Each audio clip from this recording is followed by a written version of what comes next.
the UTME result for 2025 is actually out.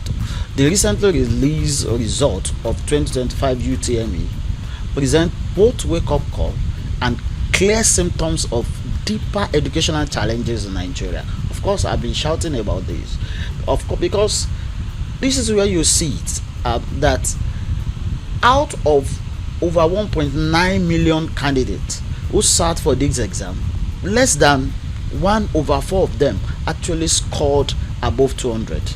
So it means that 1.5 million scored below 200, border mark, which means 76% of them are actually not beating the benchmark of this exam. And this is not just a statistics that we should just be looking at. Of course, we should call this one an emergency in education. So for me, I think it is something that we need to quickly look at. This is a statistics that is mind-blowing, and I think all stakeholders in education should quickly see this as an emergency that we need to sit down around and, of course, look at how we are going to provide solution to this. Let me quickly look at the score distribution. For those who scored above 320, those who can say that they are qualified to make it to courses like medicine, surgery, and the rest of them, you only have, out of that almost 2 million that sat for the exam, we only have just 4,756 of them that scored above 320, and that is the percentage of that is just 0.24. So then we also look at those who scored 300 to 319, from 300, between 300 to 319, we have 7,658 out of almost 2 million students that sat for, and that makes up the that's like 0.3. And also those who score 250 to 229, 299, 250 from 250 to 299, they are like, that one is moving up a bit. We have 73,441. That makes up the 3.76%. That's like, say, 4% of those who sat for the exam. And also those who scored 200 to 249 in that exam, and that's, I think that's where we have a lot of people, a lot of them, for those who scored, that you can actually consider those who qualified. You only have 334,560 candidates. That's 17.1%. If you look at it from this now that we have 17, that means those that have been reading out, we have those who score. Now what we have now is those who score from 200 to from 200 on and above. Those who score like 200 and above, they are, in fact, looking at the calculation, put them all together, they are no more than 21% of those who sat for the exam. That means what we are saying is only 21% are qualified who meet the benchmark. Most of the time when you look at the benchmark being set by most of the school is 200. So we only have just 21% of them who are qualified. And let me quickly look at the others. Those who score between 160 to 199, they are like 50% of those total people who sat for the exam. Then those who score 140 to 159, they are like 25%.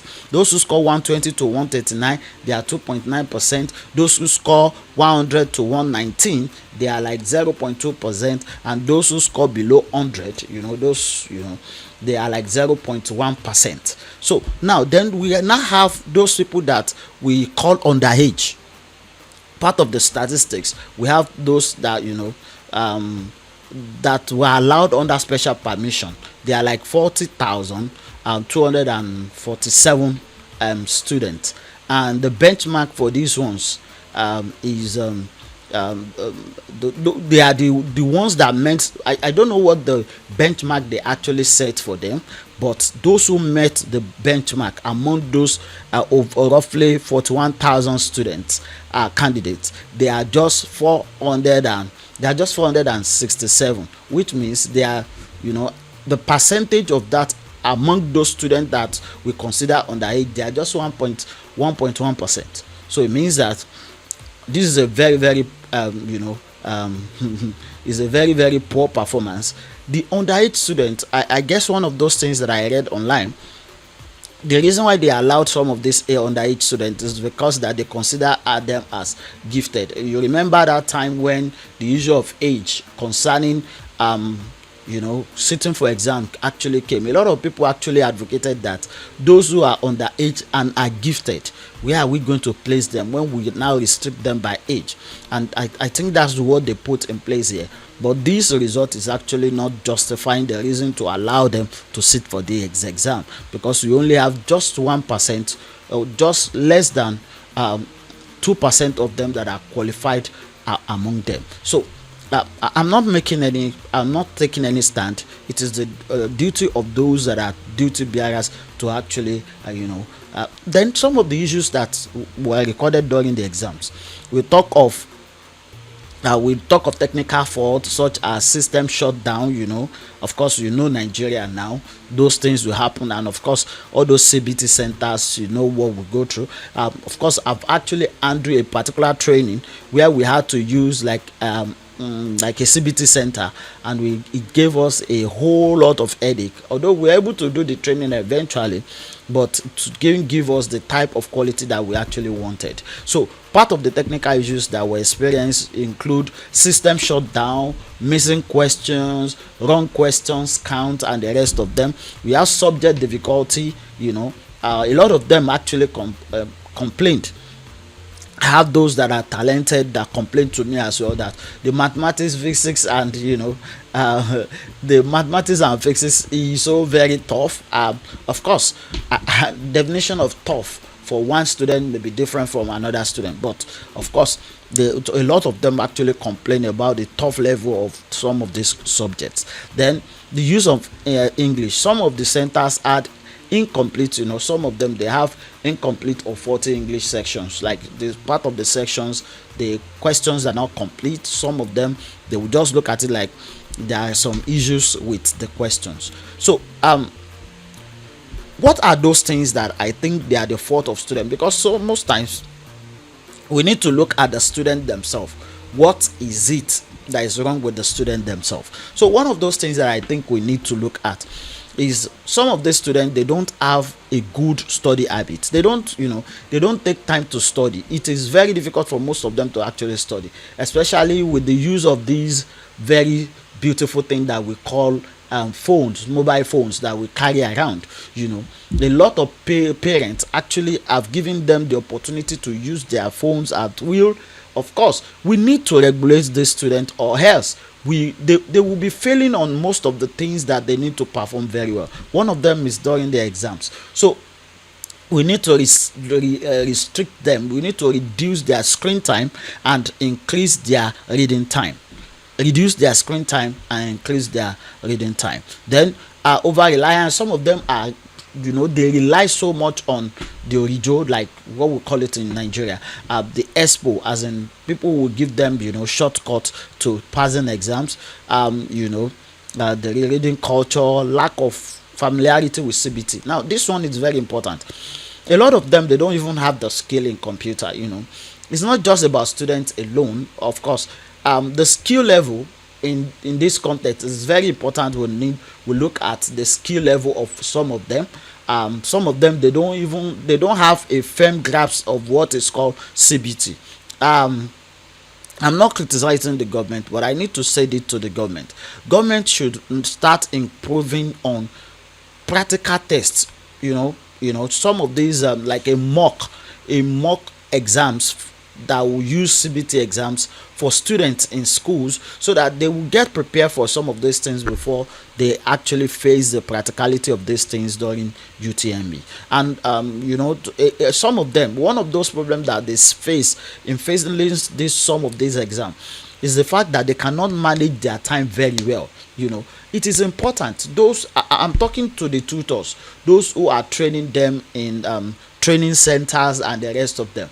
It is time we start teaching them. It's not just teaching them about mathematics, physics, English, and all the subjects alone. It's about teaching them how to manage their time during exams, because a lot of them spend too much time on difficult questions, forgetting that they can also get the same marks from those that are more simpler, that they can get easily. And then some of them, there are some things that happen by nature.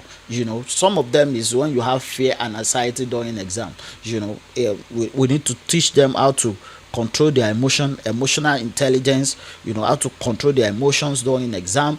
And I think parents, guidance, teachers will need to actually help our students on this. Then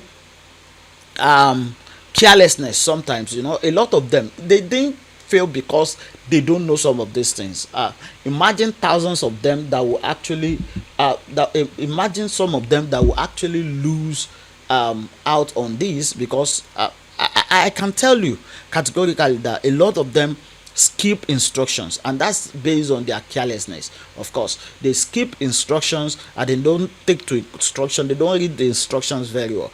Then in ignoring practice material, like for example, a lot of students are very good, they believe that they can pass this exam on their own, but I can bet it with you that when you use instructional materials, practice materials, and the rest of them, it will help you a lot. And also, let me just say some of those recommendations that I can give to students. For some of the recommendations to students, one of them is they should start preparing early, months ahead, not just like 2 weeks before the exam. Some of them are actually, in the process of trying to empower them, we give them to trainers, to they are apprenticed to so many people, maybe barbing salon and the rest of them, and that has taken so much of their time, forgetting the fact that they have to prepare for some of the exams. And these are very important things. We need to start early, we need to start preparing very early. They should use syllabus also. Jam syllabus is very important, they should use it. Another thing that I mentioned the other time is the regular practice of CBT. Take time to practice how the CBTs work, so that it won't be like something that will form a phobia for you. Then it is important to read every day. What you do every day becomes part of you. Take mock exams, like go online, look for exams to take, like a text exam, and you realize that it worked for you. Then learn to manage time. Those exams will actually teach you how to manage time. And also stay calm and focus. When you are going for exams, I remember there was a day I went blank for almost 20 minutes out of 2 hours.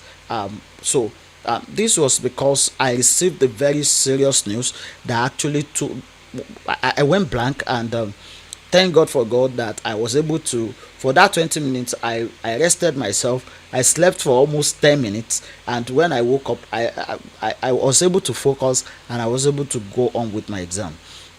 Then when you doing group work, you need to join group that that they have the same ideology as you, who wants to pass the exam, who wants to do the exam. So you can ask for help. And also, it is important for you to use of course past questions for some of these things. Now let me quickly give a recommendation to government. Now it is important. We all know that this is a disaster, and this is one of those things that we should consider as an emergency presently. So one of those things that I recommend to government is the fact that should invest more in teachers. The number of students that we have in public secondary schools, there are so many, but I can tell you that we don't have the level of the quality of education that we are supposed to have at secondary and public secondary schools presently. We need to invest more on the teachers. We train them, we retrain them, and we motivate the teachers. Then we should modernize the curriculums that we have, then provide learning tools. There are a lot of us, we've not seen specimen before, so test tube, and the rest of them, funnels, and the rest of them that are always in the laboratories. Before we actually took our biology exam when we were in secondary school, it was like 2 days to our biology that they are now showing us this is specimen, this is this, and the rest of them. But what we have seen over and over, it becomes part of you. Then it's easy for you to pass the exam. Then another thing is support CBT preparedness. Government should not just leave the CBT centers to believing that they will do what they are supposed to do. But what I will recommend is that government itself should be involved in the preparation of these CBT centers and do proper monitoring and evaluation, and of course include accountability. The centers who are not able to deliver should be punished, and they should give account. Then fix infrastructures in schools. Some of the schools that we have, we need to address the issue of foundations in education. We need to, in our schools, we need to fix infrastructures. I tell people, education is not, when you talk about the quality and quality of education, is not just about teachers delivering content. It's not just about students learning the real thing, but it also include infrastructures that are available. It also includes those things, instructional materials that are available. So we need to strengthen. Then also another thing we need to do is increase the level of strengthening of supervision. In those days, the supervisors are coming to schools, but now in this present time, there is no supervisor going to schools anymore. I remember in those days when we were in primary school and secondary school, when the supervisors are coming to the school, not only the students that will comport themselves, even the teachers, the principal will comport themselves as well. These are part of those things that contributed to the high level of quality in schools in those times. Then we need to also inculcate digital literacy into schools. Then it's not just inculcating it into school alone. Then we need to institute campaign about this. We need to we need to do like a total integration of digital literacy into our schools. Then special focus on rural areas. When we talk about some of these things, a lot of improvements are happening in the urban centers. A lot of improvements are happening in the metropolis. But go to the rural communities, you realize that some of these students, they are the mercy of what they can get. I've experienced this. I was one of those who suffered this, so I can tell you that it is important that government focus more on the rural communities as well, not just leaving them to their fate. It is important to also allow them to enjoy education. Then monitor and improve CBT centers. Those CBT centers that you want to use, please, government, please monitor them. Then for another thing that I think is important, let's reward excellence. Those who are doing well, let's reward them with something good. So that students see that government actually appreciate those who are doing well, those who are performing wonder. So the last recommendation I would like to make is government should allocate more funding into education. It is important. That shows the direction in which government wants to go. It shows that government actually have interest in education. As of 2015, we have 10% of the total budget going into education. 2016, we have 7.9%. In 2019, we have 6.03% going into education. 2018, 7.1. 2019, 7.1. 2020, 5.7. 2021 5.9, 2022 5.3, 2023 5.2, 2024 5.5, in 2025 5.4. So it means that we are actually not moving forward. I'm not looking at it in terms of money, but I'm looking at it in terms of percentage. So the percentage we allocate into each sector shows the direction in which the government wants to go. So it is important that government actually allocate more into education. This will give us more buckets to actually finance those places that we needed to pay attention to. At this point, I want to say thank you for listening to me, everybody. This is Frank Talk Show with Femi. Once again, of course, we have told you it's all about facts for us. It's all about data, facts, discourse, and solution. That's what we do here. So, until I meet you next time, my name is John Oluwafemiola, and this is Frank Talk Show. Thank you.